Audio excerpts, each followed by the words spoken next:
Hello. Welcome to Purushotam Academy. Today we are going to know the biography of Mahatma Gandhi. Mahatma Gandhi was a prominent Indian political leader who was a leading figure in the campaign for Indian independence. He employed non-violent principles and peaceful disobedience as a means to achieve his goal. He was assassinated in 1948, shortly after achieving his life goal of Indian independence. In India, he is known as Father of the Nation. Short biography of Mahatma Gandhi. Mohandas K. Gandhi was born in 1869, in Porbandar, India. Mohandas was from the social caste of tradesmen.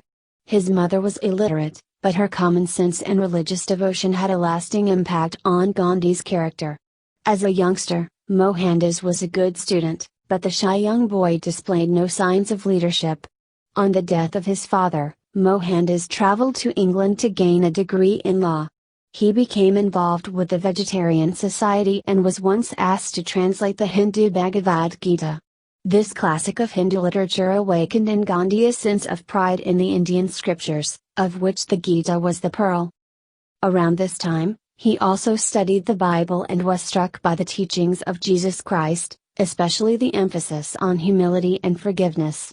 He remained committed to the Bible and Bhagavad Gita throughout his life, though he was critical of aspects of both religions.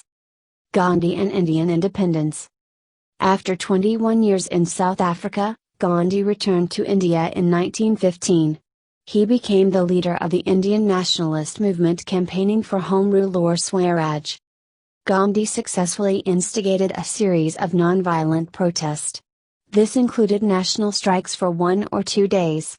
The British sought to ban opposition, but the nature of non-violent protest and strikes made it difficult to counter. Gandhi also encouraged his followers to practice inner discipline to get ready for independence. Gandhi said the Indians had to prove they were deserving of independence. This is in contrast to independence leaders such as Aurobindo Ghosh, who argued that Indian independence was not about whether India would offer better or worse government, but that it was the right for India to have self-government. Gandhi also clashed with others in the Indian independence movement such as Subhash Chandra Bose, who advocated direct action to overthrow the British. Gandhi frequently called off strikes and non-violent protest if he heard people were rioting or violence was involved. In 1930, Gandhi led a famous march to the sea in protest at the new salt tax. In the sea, they made their own salt, in violation of British regulations. Many hundreds were arrested and Indian jails were full of Indian independence followers. However, whilst the campaign was at its peak, some Indian protesters killed some British civilians, and as a result, Gandhi called off the independence movement, saying that India was not ready. This broke the heart of many Indians committed to independence. It led to radicals like Bhagat Singh carrying on the campaign for independence, which was particularly strong in Bengal.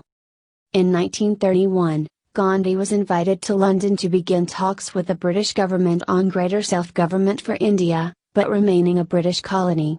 During his 3-month stay, he declined the government's offer of a free hotel room, preferring to stay with the poor in the East End of London.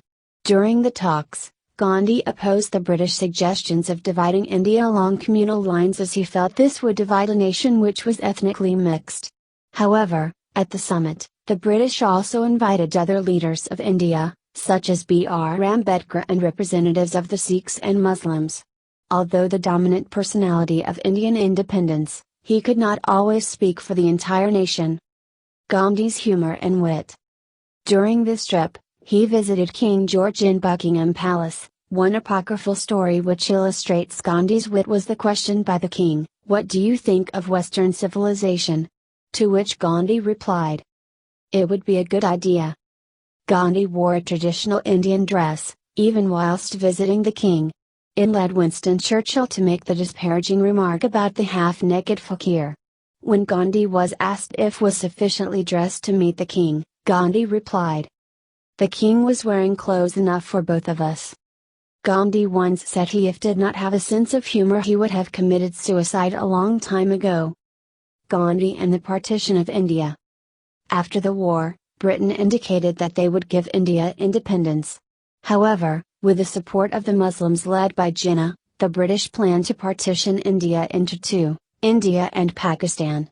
Ideologically, Gandhi was opposed to partition. He worked vigorously to show that Muslims and Hindus could live together peacefully. At his prayer meetings, Muslim prayers were read out alongside Hindu and Christian prayers. However, Gandhi agreed to the partition and spent the Day of Independence in prayer mourning the partition.